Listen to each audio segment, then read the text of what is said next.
राष्ट्र सर्वप्रथम, राष्ट्र सर्वप्रथम, राष्ट्र सर्वप्रथम, राष्ट्र सर्वप्रथम। राष्ट्र सर्वप्रथम की बात कार्यक्रम में आप सभी राष्ट्रवासियों का हार्दिक स्वागत है।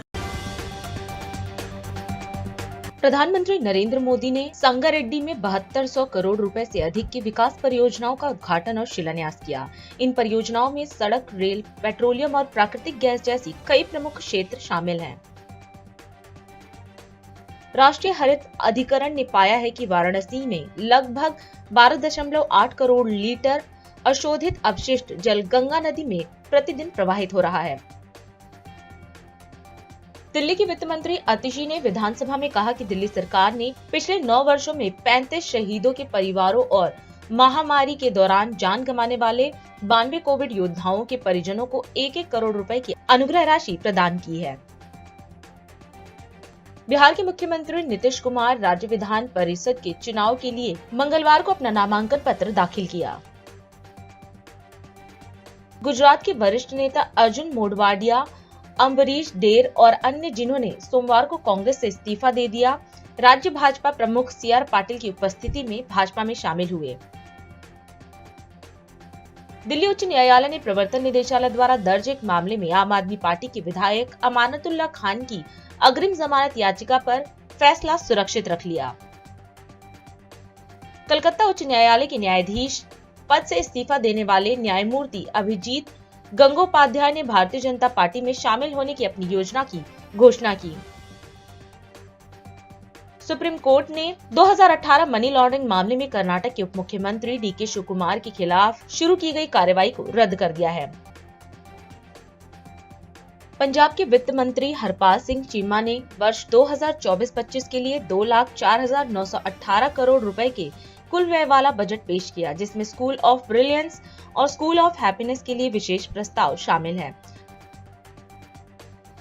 मुख्यमंत्री योगी आदित्यनाथ की अध्यक्षता में हुई कैबिनेट बैठक में किसानों के हित में बड़ा फैसला लिया गया है। कैबिनेट ने निजी नलकूप पर मुफ्त बिजली कनेक्शन देने के फैसले को मंजूरी दे दी। प्रधानमंत्री नरेंद्र मोदी ने तेलंगाना की संगारेड्डी में 6800 करोड़ रुपए से अधिक की कई विकास परियोजनाओं की आधारशिला रखी और राष्ट्र को समर्पित की। इन परियोजनाओं में सड़क, रेल, पेट्रोलियम, विमानन और प्राकृतिक गैस जैसे प्रमुख क्षेत्र शामिल हैं। इस दौरान कार्यक्रम को संबोधित करते हुए पीएम ने कहा कि भारत पूरी दुनिया में आशा की नई किरण बनकर उभरा है। उन्होंने कहा कि भारत आज दुनिया की सबसे तेजी से विकास करने वाली अर्थव्यवस्था बन गया है। वहीं पीएम मोदी ने बताया कि आज देश सबका साथ, सबका विकास, सबका विश्वास और सबका प्रयास की राह पर चल रहा है और हम हर राज्य का विकास चाहते हैं ताकि देश का विकास हो। जितना उत्साह मैं तेलंगाना के लोगों में बीजेपी के लिए देख रहा हूं, उतना ही मेरा विश्वास भी बढ़ता जा रहा है। आपके इस स्नेह को मैं, आपके इस प्यार को मैं तेलंगाना के विकास के रूप में 2 गुना करके लौटाऊंगा। ये आपका प्यार, ये आपका उत्साह, ये आपके आशीर्वाद मैं बेकार नहीं जाने दूंगा। और साथियों, आप भी जानते हैं कि मोदी जो कहता है वो करके दिखाता है। मैंने आपसे कहा था कि हम सब मिलकर भारत को पूरे विश्व में एक नई ऊंचाई पर ले जाएंगे। आज आप देख रहे हैं कि कैसे भारत पूरे विश्व में आशा की किरण बनकर नई ऊंचाई छू रहा है। मोदी ने आपसे कहा था कि भारत आर्थिक तरक्की का नया अध्याय लिखेगा। आज दुनिया की सबसे तेजी से विकास होने वाली, विश्व की सबसे तेज बढ़ती इकोनॉमी हमारा हिंदुस्तान है कि नहीं है? लिख लीजिए। आज मैं आपको एक गारंटी दे रहा हूं, अगले कुछ वर्षों में भारत को विश्व की तीसरी सबसे बड़ी इकोनॉमी बनाएंगे। आज देश सबका साथ, सबका विकास, सबका विश्वास और सबका प्रयास की राह पर चल रहा है। हम हर राज्य का विकास चाहते हैं ताकि देश का विकास हो। हम पहले के मुकाबले तेलंगाना के विकास के लिए ज्यादा राशि दे रहे हैं। अभी अभी मैंने तेलंगाना के लोगों के लिए हजारों करोड़ रुपए का इंफ्रास्ट्रक्चर प्रोजेक्ट का लोकार्पण और शिलान्यास किया है। ये सारे प्रोजेक्ट्स तेलंगाना के युवाओं के लिए रोजगार के हजारों अवसर बनाने और उनके सपने पूरा करने का जरिया बनेंगे।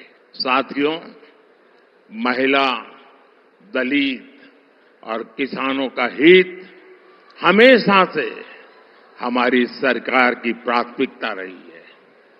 स्वच्छ भारत अभियान से लेकर उज्ज्वला योजना तक, नल से जल से लेकर आयुष्मान भारत तक, हमारी हर योजना का सबसे ज्यादा लाभ महिलाओं को, मेरी माताओं बहनों को हुआ है।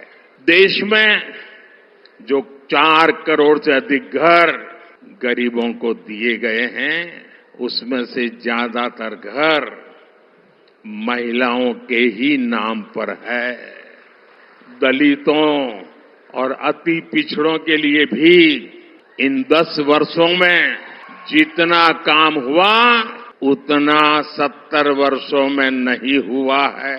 स्कॉलरशिप देकर, कौशल विकास करके, मुद्रा योजना का लाभ देकर बीजेपी सरकार ने करोड़ों दलित बच्चों का सपना पूरा किया है। मैंने कहा था कि मादिगा समुदाय के लोगों का सशक्तिकरण करने के लिए बीजेपी हर संभव मदद करेगी। तभी हमने इसके लिए एक हाई लेवल पैनल भी बनाया था।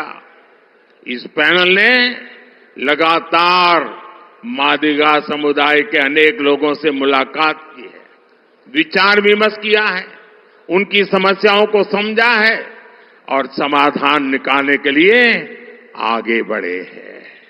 मुझे विश्वास है कि तेलंगाना विकसित भारत के निर्माण के लिए जी भर करके हमें अपना आशीर्वाद देगा। मैं तेलंगाना बीजेपी को भी बधाई देता हूं और तेलंगाना के मेरे भाई बहनों को भी धन्यवाद करता हूं। भाजपा के राष्ट्रीय अध्यक्ष जेपी नड्डा ने कर्नाटक के बेलगावी में बूथ समावेश को संबोधित किया। इस दौरान नड्डा ने पार्टी के सभी कार्यकर्ताओं को धन्यवाद दिया और कहा कि जो अपने देश के लिए दिन रात काम करते हैं, वह न केवल हमारी पार्टी को मजबूत करते हैं बल्कि देश को भी मजबूत करने का काम करते हैं। नड्डा ने पार्टी कार्यकर्ताओं को भाग्यशाली बताया और कहा कि आप एक दृढ़ दृष्टिकोण वाली विचारधारा आधारित पार्टी के कार्यकर्ता हैं। मेरा ये सौभाग्य है कि मुझे आज रानी चेन्नम्मा की पुण्य धरती पर और क्रांतिवीर संगोली रायण्णा के पुण्य भूमि पर, जिन्होंने अंग्रेजों के खिलाफ लड़ाई लड़ी, ऐसे पुण्य भूमि पर आने का सौभाग्य मिला है। मैं अपनी ओर से नमन करते हुए अपनी बात को शुरू करता हूं। मित्रों, जब हम कर्नाटक की बात करते हैं, कर्नाटक के साथ कन्नड़ की बात करते हैं और कन्नडिगा की बात करते हैं, तो हमें ध्यान में आता है कि यह धरती संस्कृति और विरासत से ओतप्रोत है। संस्कृति, एक ओजस्वी संस्कृति के साथ ये विराजमान है। यहाँ की संस्कृति, यहाँ की परंपराएं, यहाँ की विरासत जो हम सबको मिली है, वो हम सबको गौरवान्वित करती है। यानी हमारा अतीत हमें गौरवान्वित करता है, वहीं कर्नाटक में वर्तमान और भविष्य भी तकनीक और अन्वेषण के साथ जुड़कर भविष्य को देखता है। इसके लिए मैं कर्नाटक की धरती को बहुत बहुत बधाई देता हूं। पार्टी के कार्यकर्ता दिन रात एक करके पार्टी की फौज को मजबूत बनाते हैं। धरती पर जिम्मेवारी को आगे बढ़ाते हैं और जिम्मेवारी से धरती को मजबूत करते हैं। इसके लिए मैं कोटि कोटि अपने कार्यकर्ताओं को बहुत बहुत बधाई देता हूं, जो जमीन पर लगातार दिन रात मेहनत करके पार्टी को ताकत देते हैं, पार्टी को मजबूती देते हैं और धरती पर जो विचार के विरोधी होते हैं उनको जोड़ने का प्रयास भी करते हैं और उसके साथ साथ जो विरोध होता है उसको सहन करते हुए, आत्मसात करते हुए पार्टी को आगे बढ़ाते हैं। ऐसे मजबूत कार्यकर्ताओं को मैं पुनः नमस्कार करता हूं और उनको आदरपूर्वक नमस्कार करता हूं। मित्रों, मैं एक बात और कहना चाहूं कि आप सब लोग बहुत भाग्यशाली हैं, बहुत भाग्यशाली। You all are very lucky and we are also very lucky. Why? Because in the political environment, क्योंकि राजनीतिक दृष्टि से जो लोग कार्य में जुड़े हैं उनको हम ये कह सकते हैं कि जिसे भारतीय जनता पार्टी के कार्यकर्ता के रूप में काम करने का मौका मिला है वह अपने आप को भाग्यशाली इसलिए मानता है कि हम ही एकमात्र पार्टी हैं, हम ही एकमात्र पार्टी हैं जिसे दुनिया की सबसे बड़ी पार्टी के रूप में स्थापित हुई। हम ही एक पार्टी है जो आइडियोलॉजिकल बेस्ड है, वैचारिक प्रतिष्ठान पर खड़े हैं। हम ही एक राजनीतिक दल है जिसकी विचारधारा अटल है, जिसकी विचारधारा कभी डिगी नहीं, कभी टली नहीं, कभी हम अपने विचारधारा से अलग नहीं हुए। भारतीय जनता पार्टी है जिसने जनसंघ के रूप में अगर 1951 और 52 में कहा था कि एक देश में दो निशान, दो विधान, दो प्रधान नहीं रहेंगे, तो हमने 2020 में 370 धारा को धाराशाही कर दिया। ये हमारी ताकत है। 96-97 में हमने कहा था कि हम राम मंदिर का बनाने के रास्ते को प्रशस्त करेंगे, तो हमें खुशी है कि 2024 को 20 जनवरी को प्रधानमंत्री मोदी जी के माध्यम से रामलला की प्राण प्रतिष्ठा होती है और हम उस वायदे को पूरा करते हैं। हमने कहा था कि हम एकात्म मानववाद के प्रहरी हैं। हमने एकात्म मानववाद के प्रहरी होने के नाते हमने अंत्योदय चलाया। अंत्योदय के बाद सबका साथ, सबका विकास, सबका विश्वास, सबका प्रयास, इसको आगे बढ़ाया। और इसके बाद प्रधानमंत्री मोदी जी ने ज्ञान की बात की। ज्ञान मतलब गरीब, जी फॉर गरीब, वाई फॉर युवा, ए फॉर अन्नदाता और एन फॉर नारी शक्ति। अगर इनकी चिंता हो जाती है, अगर गरीब की चिंता हो जाती है, तो देश की चिंता हो जाती है, देश की चिंता हो जाती है। जो बात हमने 51-52 में कही, वही बात हम 2024 तक कहते हुए आगे आए। इसलिए मित्रों, आप सब लोग बड़े भाग्यशाली हो कि आपको भारतीय जनता पार्टी में काम करने का मौका मिल रहा है, जिसके नेता दुनिया में जाने जाने वाले नरेंद्र मोदी हैं, जिनके नेतृत्व में हम सब लोग काम कर रहे हैं और हम सब लोग पार्टी को आगे बढ़ाने के लिए लगे। मेरा आपसे निवेदन है कि आप कमल खिलाएंगे और यहां भी कमल खिलेगा। आप सब लोग बूथ पर पूरी ताकत के साथ उतरेंगे, प्रजातंत्र को मजबूत बनाएंगे। बहुत बहुत धन्यवाद। जय भारत, जय कर्नाटक। छत्तीसगढ़ में चित्रकोट महोत्सव 2024 का आयोजन किया गया। इस अवसर पर मुख्यमंत्री विष्णुदेव साय भी कार्यक्रम में मौजूद रहे। इस दौरान सीएम साय ने कहा कि 14 साल पहले ये कार्यक्रम शुरू किया गया था। वहीं सीएम साय ने बताया कि आज बस्तर संभाग के लिए 208 करोड़ 32 लाख रुपए से अधिक लागत के 645 विकास कार्यों का लोकार्पण और भूमि पूजन किया गया है। इन विकास कार्यों के लिए सीएम साय ने बस्तर संभाग की जनता को बधाई दी। इसके साथ ही सीएम ने कन्या विवाह कार्यक्रम के तहत 340 नव दंपतियों को आशीर्वाद प्रदान किया। आज यहाँ पर चित्रकूट महोत्सव का शुभारंभ हो रहा है। मैं आप सभी लोगों को चित्रकूट महोत्सव की बहुत बहुत बधाई देता हूं, धन्यवाद देता हूं। 14 साल पहले से इसका आप सब लोगों ने शुभारंभ किया है और लगातार ये महोत्सव भव्य होते जा रहा है। मेरी शुभकामनाएं हैं कि आने वाले समय में इस महोत्सव की भव्यता और बढ़ते जाए और आज के इस अवसर में बस्तर संभाग के कुल 643 विकास कामों का भूमि पूजन और शिलान्यास किए हैं। कुल 208 करोड़ 32 लाख रुपए का मैं बस्तर संभाग के सभी लोगों को बहुत बहुत बधाई शुभकामनाएं देता हूं। ये 208 करोड़ में से 104 करोड़ रुपए का 177 विकास कार्य का लोकार्पण हुआ है और 466 विकास काम का भूमि पूजन और शिलान्यास हुआ है। निश्चित रूप से इतने पैसों के विकास काम होने से बस्तर संभाग के लोगों को इसका लाभ मिलेगा। और आज मुख्यमंत्री कन्यादान विवाह कार्यक्रम में 340 जोड़ी शादी हुई है। 340 जोड़ी नव दाम्पत्य जीवन में आज प्रवेश किए हैं। ऐसे सभी नव दाम्पत्य को हम बहुत बहुत बधाई देते हैं, शुभकामनाएं देते हैं।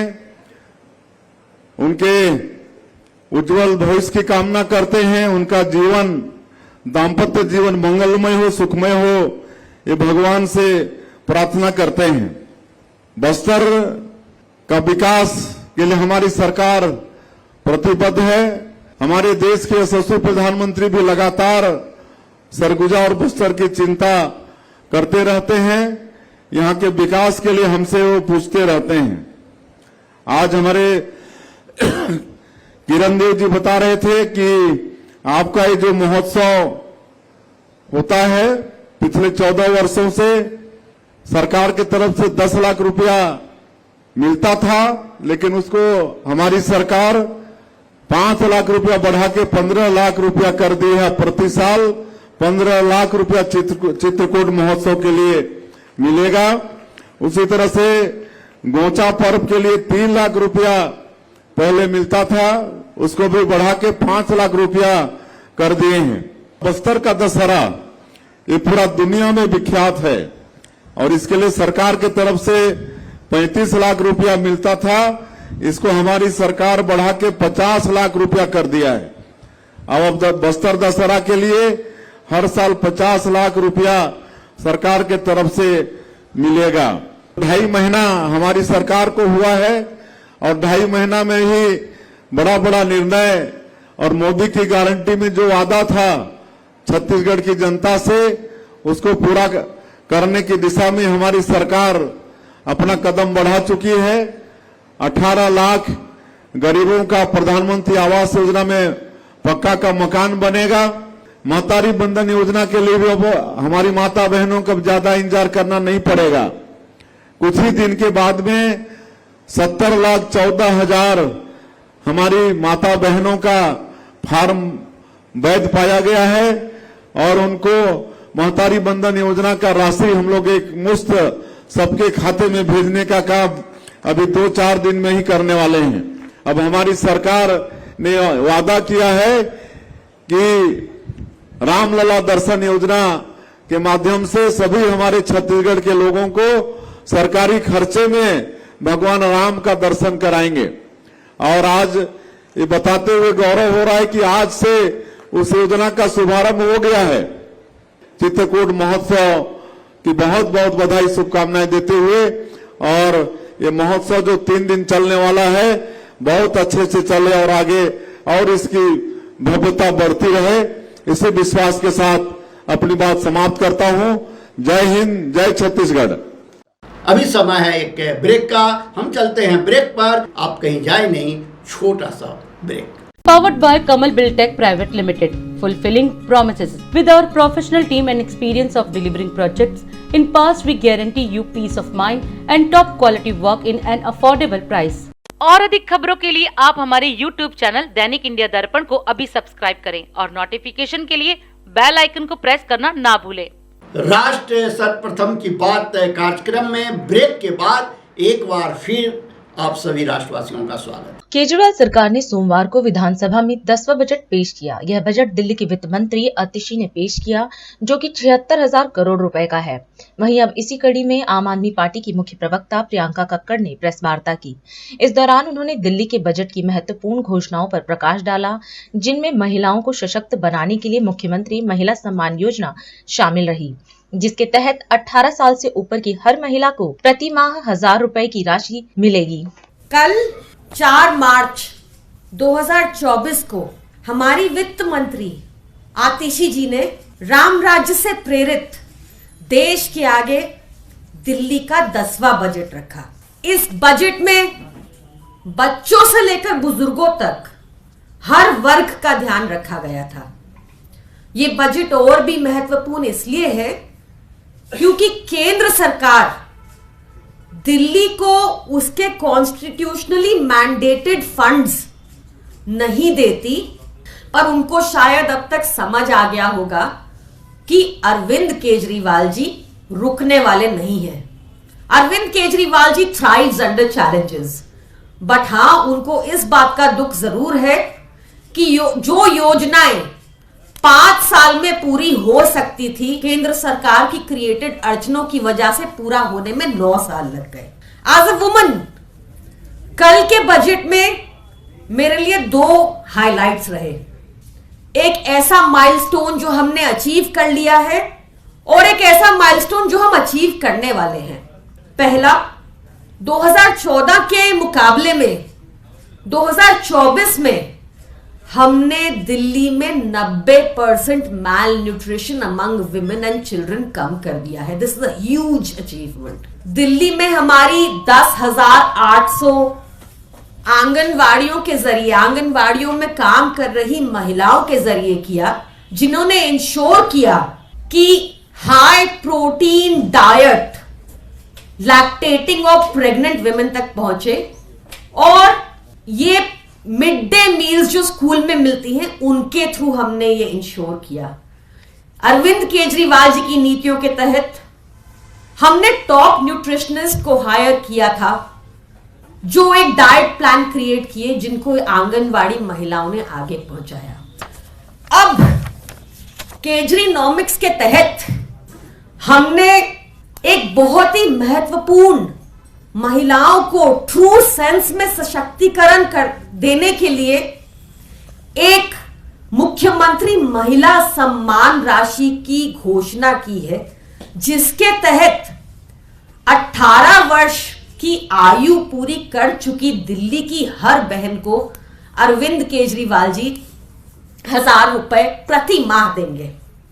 यह होता है सही मायने में सशक्तिकरण, जिसमें आपकी जेब में जब पैसा होगा तो आप कॉन्फिडेंट फील करते हैं।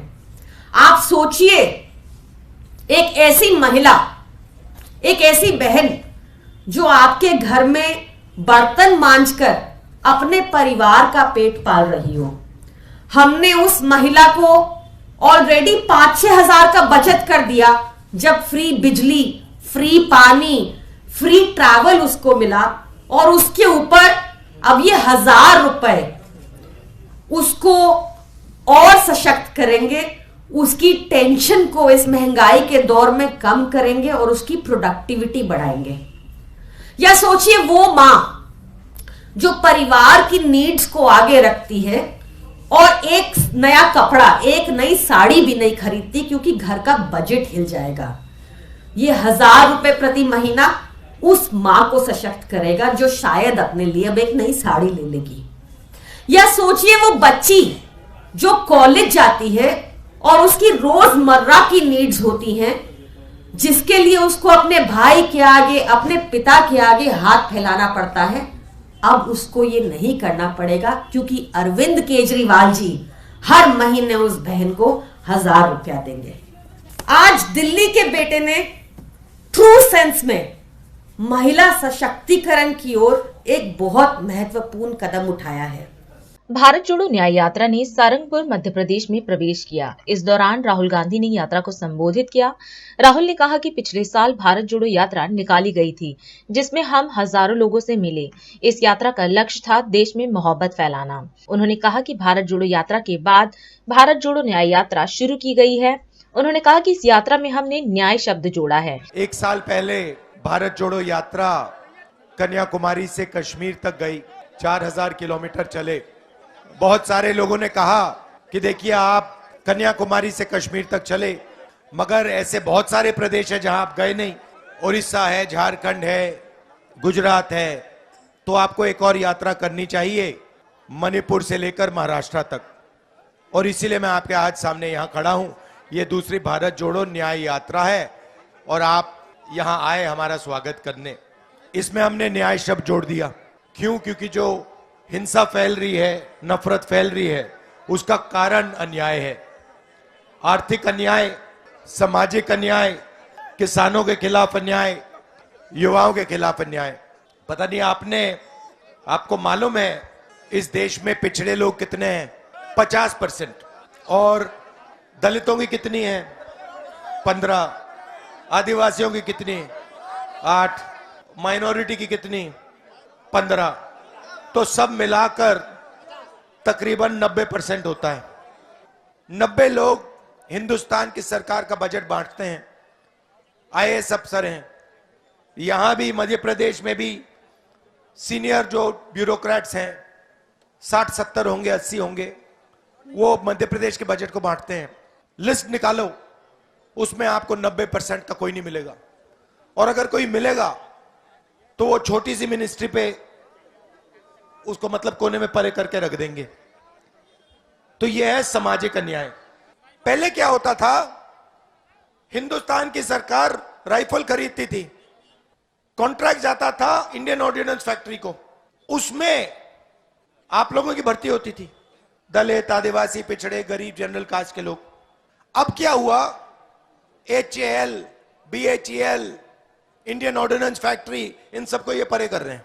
और ये आप लोगों को बात समझ नहीं आ रही है, मैं बताऊं, क्योंकि ये आपकी पूंजी है, ये आपका है। अगर हवाई जहाज HAL बनाएगा तो उसमें भागीदारी आपकी होगी। क्यों? क्योंकि आपके लोग HAL में काम करेंगे। अगर हिंदुस्तान पेपर कागज बनाएगा उसमें भागीदारी आपकी होगी। क्यों? क्योंकि उसमें आपको नौकरी मिलेगी। ये राइफल जब पहले बनती थी उसमें आपका फायदा होता था, आपके लोग जाके काम करते थे। हमारी पॉलिसी बिल्कुल साफ है। सामाजिक अन्याय के खिलाफ क्रांतिकारी कदम, जाति जनगणना।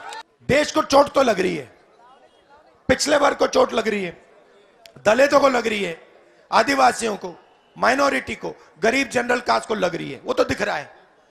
तो पता लगाओ भैया, कारण क्या है? सबकी गिनती करो, हर जात की गिनती करो, और फिर यह पता लगाओ किसके पास कितना धन है। यह पहला कदम है, क्रांतिकारी कदम है। देखिए, हम कांग्रेस पार्टी में हम क्रांतिकारी काम करते हैं। हम आपका टाइम जाया नहीं करना चाहते। कॉन्स्टिट्यूशन दिया आपको, संविधान दिया, उसकी लड़ाई में कांग्रेस पार्टी आपके साथ मिलकर लड़ी। आजादी दी, उसके बाद हरी क्रांति, सफेद क्रांति, computer revolution, bank nationalisation, mobile phone, ये सारे के सारे क्रांतिकारी काम ये कांग्रेस पार्टी करती है। और अगला क्रांतिकारी काम जाति जनगणना होगा। और इसके बाद आप देखना, हिंदुस्तान में सच्ची राजनीति शुरू हो जाएगी, क्योंकि गरीबों को पता लग जाएगा, गरीबों को डेटा मिल जाएगा।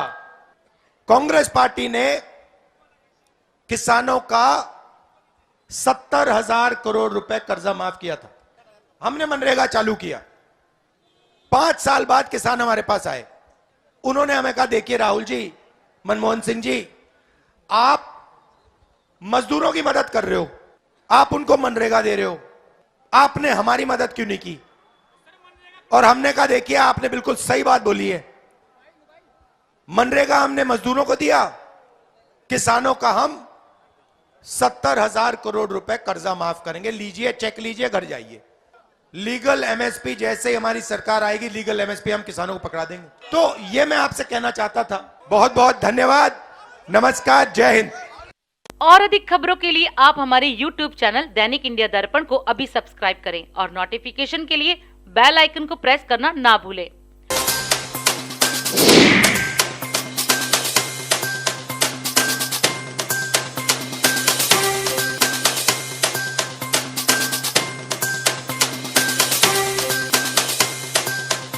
आज हम इस कार्यक्रम में आपसे विदा लेते हैं। आप अन्य खबरों के लिए बने रहे। राष्ट्र सर्वप्रथम, वंदे मातरम, जाग उठा है भारत। राष्ट्र सर्वप्रथम। राष्ट्र सर्वप्रथम राष्ट्र सर्वप्रथम राष्ट्र सर्वप्रथम